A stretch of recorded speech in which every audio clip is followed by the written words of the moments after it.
전하, 그 증세가 으로 보입니다. 입을 다물라. 궁궐 안에서 그 말이 새어나가면 나라가 웃음거리가 된다. 여러분, 지금 제가 만든 대사 같죠? 그런데 조선은요, 왕의 몸 상태 하나가 곧 국가의 체면이던 시대였습니다. 더구나 그 병이 감기가 아니라 사람들 입에 오르내리기 가장 민망한 병이라면 어떨까요? 오늘 영상은 바로 그 금기 위에 서 있습니다. 조선 성종, 그리고 바람과 성병이라는 단어가 궁궐을 어떻게 흔들었는지에 대한 이야기입니다. 실록을 뒤지다 보면 가끔 이런 단어가 튀어나옵니다. 림질. 오늘날로 치면 성관계로도 전파될 수 있는 요도염 계열 질환을 넓게 가리키던 표현으로 해석되곤 하죠. 실제로 성종의 실록 기록에 림질이 보인다는 연구자료도 있습니다. 여기서 더 무서운 건요. 이게 단순히 왕의 개인사로 끝나지 않는다는 겁니다. 왕이 아프면 약을 올리고 침을 놓고 어이들이 들락거립니다. 그 순간 궁궐 사람들은 다 압니다. 전하가 지금 뭘 숨기고 있구나. 그러면 소문은 어떻게 될까요? 순식간에 번집니다. 더 자극적인 방향으로요. 전하께서 요즘 밤에 자주 부르신다더라. 어느 정각에 누가 들락거린다더라. 그리고 전하가 몸이 이상하다더라. 여러분, 시청자 입장에서 솔직히 궁금하지 않으세요?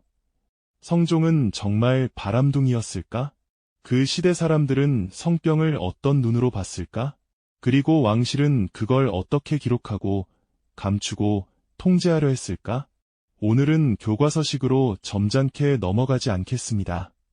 실록의 단어 하나, 궁궐의 공기 하나까지 끌어와서 성군 성종이라는 간판 뒤에 숨은 조선 왕실의 가장 인간적인 민낯을 보여드리겠습니다. 조선 역사상 가장 이상적인 군주로 칭송받는 인물, 성종을 떠올려 보십시오.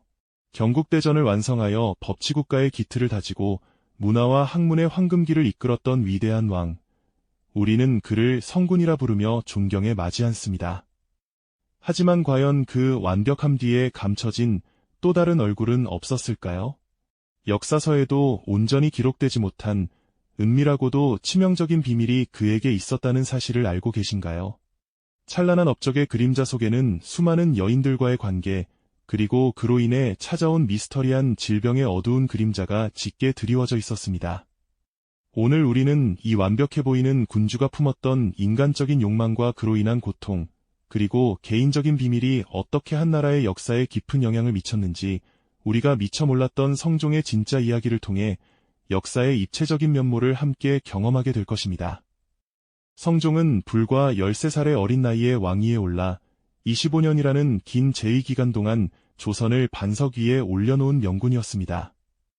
그는 세조 때부터 시작된 경국대전 편찬 사업을 마무리하며 조선의 통치체제를 확립했습니다. 유능한 인재들을 등용하고 경연을 활성화하여 학문과 정책을 논하며 백성들의 삶을 살피는 데 게을리하지 않았죠. 그의 치세는 조선의 르네상스라 불릴 만큼 빛나는 시기였습니다. 궁궐 안에서는 유교 경전을 읽는 학자들의 목소리가 끊이지 않았고 왕은 그들과 밤늦도록 토론하며 나라의 미래를 고민했습니다. 정녕 그 모습은 후대 왕들이 본받아야 할 성군의 표상 그 자체였을 겁니다. 하지만 놀랍게도 이토록 위엄있고 지적인 군주가 경국대전을 완성하며 나라의 기틀을 다지던 그 시기에도 그의 사생활은 사뭇 다른 양상을 띠고 있었습니다. 실록의 기록들을 자세히 살펴보면 성종은 끊임없이 궁녀와 후궁들을 가까이 하고 많은 자녀를 생산했던 것으로 드러납니다. 경국대전의 마지막 조문 하나까지 심사숙고하며 국정을 돌보던 왕이 동시에 수많은 여인들과의 관계를 이어갔다는 사실은 언뜻 이해하기 어려운 부분일지도 모릅니다. 밤이 깊어지면 궁궐의 어두운 복도를 따라 왕의 침전으로 향하는 궁녀들의 그림자가 은밀히 드리워졌을 것입니다. 수많은 후궁들이 각자의 정각에서 왕의 부름을 기다리며 궁궐은 알 수 없는 긴장감과 기대감으로 가득 차 있었겠죠. 이러한 극명한 대비는 우리에게 성종이라는 인물이 가진 복합적인 면모를 보여주며 완벽함 뒤에 가려진 인간적이고도 다소 방탕했던 그의 사생활에 대한 깊은 궁금증을 자아냅니다. 성종의 이러한 후궁 정책과 왕실의 번성 전략은 단순한 개인적인 호색을 넘어 왕실의 안정과 후계 문제라는 정치적인 압박과 복합적으로 얽혀 있었습니다. 한 나라의 왕으로서 대를 잇고 왕실을 굳건히 하는 것은 중요한 책무였으니까요. 그는 정의왕후, 인수대비 등 강력한 대비들의 영향 아래에서 왕권을 강화해야 했고, 많은 후궁과 자녀를 두는 것은 왕실의 권위를 높이는 동시에 외척 세력을 견제하는 수단이 될 수도 있었습니다. 실제로 성종은 정비인 공예왕후와 패비 윤씨, 그리고 정현왕후 외에도 수많은 후궁들을 두었으며 그들로부터 무려 16남 12녀, 총 28명의 자녀를 얻었습니다. 이는 조선 역대 왕 중에서도 손에 꼽힐 정도로 많은 숫자이죠. 수많은 여성들과의 관계 속에서 궁궐하는 미묘한 경쟁과 갈등이 싹트기 시작했습니다. 새로운 후궁이 들어오거나 왕의 총애를 받는 여인이 생길 때마다 궁궐 여인들 사이에서는 보이지 않는 신경전이 벌어졌을 겁니다. 왕의 아이를 낳는 것은 곧 권력이자 미래였으니까요. 후궁들의 정각에서는 아이를 낳기 위한 분주한 움직임이 끊이지 않았고, 왕의 침전에는 아침 저녁으로 왕의 건강을 살피는 어이들의 발걸음이 잦아들기 시작했습니다. 왕의 얼굴에는 점차 피로와 수척함의 그림자가 드리워지기 시작했고, 어이는 왕의 맥을 짚으며 미묘하게 고개를 갸웃거리는 모습도 종종 보였을 겁니다. 왕의 건강의 이상 징후가 조금씩 나타나기 시작했던 것이죠. 이 시점부터 왕의 개인적인 욕망과 왕실의 번성이라는 대의명분 속에서 알 수 없는 불안감이 싹트기 시작합니다. 왕의 얼굴에 드리워지던 그 희미한 피로와 수척함의 그림자는 시간이 흐를수록 더욱 짙어져 갔습니다. 처음에는 그저 과로 때문이겠거니 혹은 잠시 몸이 불편한 것이겠거니 여겼을지 모르죠. 하지만 어이들의 미묘한 고갯짓은 점차 심각한 표정으로 바뀌어갔고 왕의 침전에는 약재 냄새가 끊이지 않게 되었습니다. 왕의 건강의 이상 징후가 조금씩 나타나기 시작했던 그 불안감은 이제 감출 수 없는 병마의 실체로 고개를 들기 시작한 것이죠. 조선의 태평성대를 이끌던 성군 성종의 몸에 알 수 없는 병이 깊숙이 파고들고 있었던 겁니다. 병세는 생각보다 빠르게 악화되었습니다. 조선왕조실록에는 성종의 병에 대한 기록들이 상세히 남아있는데요. 어이들은 밤늦도록 왕의 병세에 대해 논의하며 백방으로 약재를 찾고 진기한 치료법을 모색하느라 눈코 뜰 새 없이 바빴습니다. 전국 각지의 명의들을 불러 모아 왕의 맥을 짚게 하고 그들의 의견을 종합하며 최선의 방책을 찾으려 애썼죠. 하지만 당시 의학기술의 한계는 명확했고 왕의 병은 좀처럼 차도를 보이지 않았으며 오히려 시간이 갈수록 고통은 더욱 심해져갔고 왕의 침전은 어둡고 무거운 공기로 가득 차기 시작했습니다. 실록의 기록들을 자세히 들여다보면 왕의 병증에 대한 암시들이 곳곳에서 발견됩니다.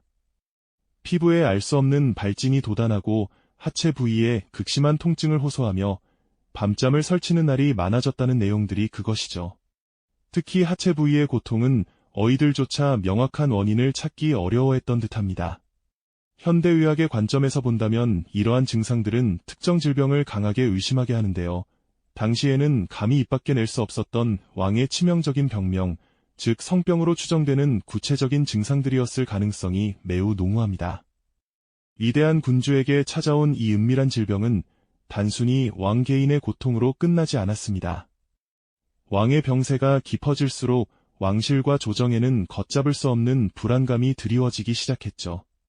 왕실 여인들은 불안에 떨며 왕의 쾌유를 빌었지만 그들의 눈빛 속에는 미묘한 긴장과 함께 미래에 대한 걱정이 스며들어 있었습니다. 특히 후궁들 사이에서는 왕의 병세가 혹시 후계 문제에 영향을 미칠까 하는 우려와 함께 보이지 않는 신경전이 더욱 심화되었을 겁니다. 왕의 건강은 곧 왕실의 안정, 더 나아가 나라의 운명과 직결되는 문제였으니까요. 신하들 역시 왕의 병환에 깊은 우려를 표했지만 그들 사이에도 미묘한 눈빛 교환과 함께 복잡한 계산이 오갔을 겁니다. 왕의 병이 심해질수록 조정의 권력 구도에 변화가 생길 수 있다는 불안감, 그리고 왕의 후계 문제에 대한 조심스러운 논의들이 수면 아래에서 이루어졌겠죠. 이처럼 왕의 병마는 궁궐 전체를 뒤흔들며 누구도 감히 언급할 수 없었던 어두운 그림자를 들이우고 있었습니다.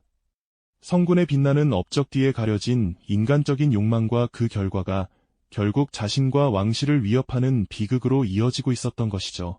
어이들은 왕의 병을 고치기 위해 온갖 노력을 다했지만 결국 차도는 없었고 병세는 걷잡을 수 없이 악화되어 왕의 생명이 위태로워지는 순간이 찾아왔습니다. 그 누구도 감히 입 밖에 낼 수 없었던 왕의 진짜 병명에 대한 어두운 추측이 궁궐 전체를 감싸며 절망감이 최고조에 달하는 순간이었죠. 이대한 군주가 한낱 인간으로서 피할 수 없었던 고통과 죽음의 그림자가 드리워지는 절정의 순간이었습니다. 성종은 과연 어떤 고통 속에서 이 병마와 싸워야 했을까요?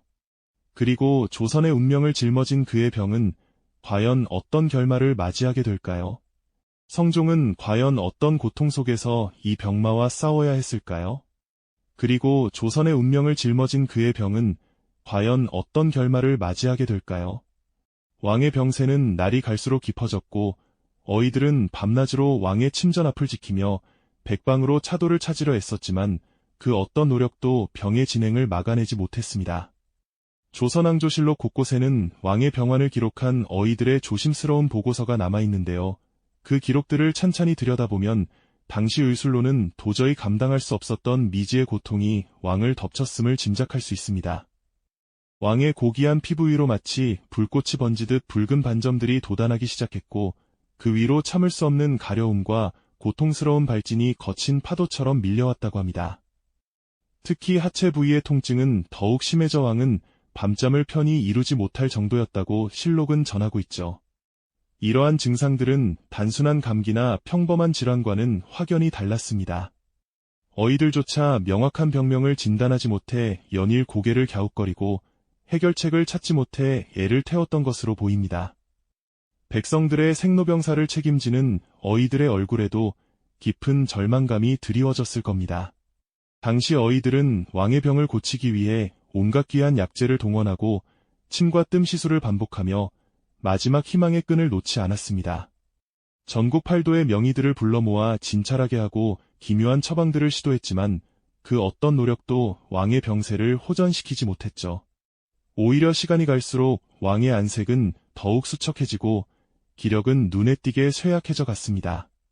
이는 당시 의학 지식의 한계와 그들이 마주했던 병의 본질이 얼마나 난해했는지를 여실히 보여주는 대목일 겁니다.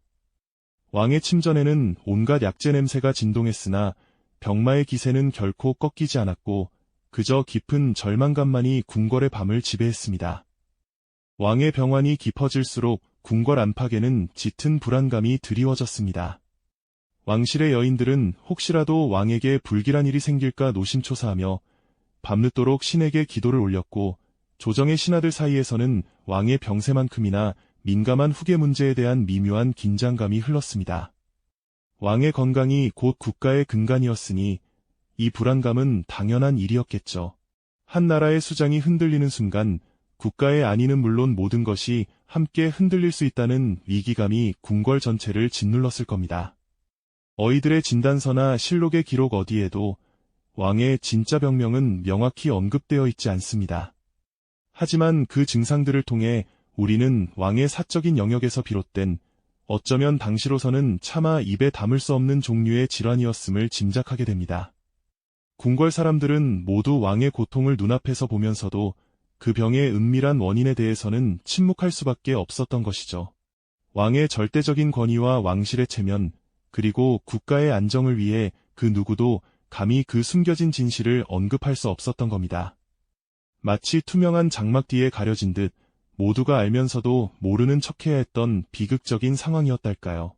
이렇게 병마와 씨름하던 성종은 극심한 고통 속에서 점점 더 쇠약해져 갔습니다.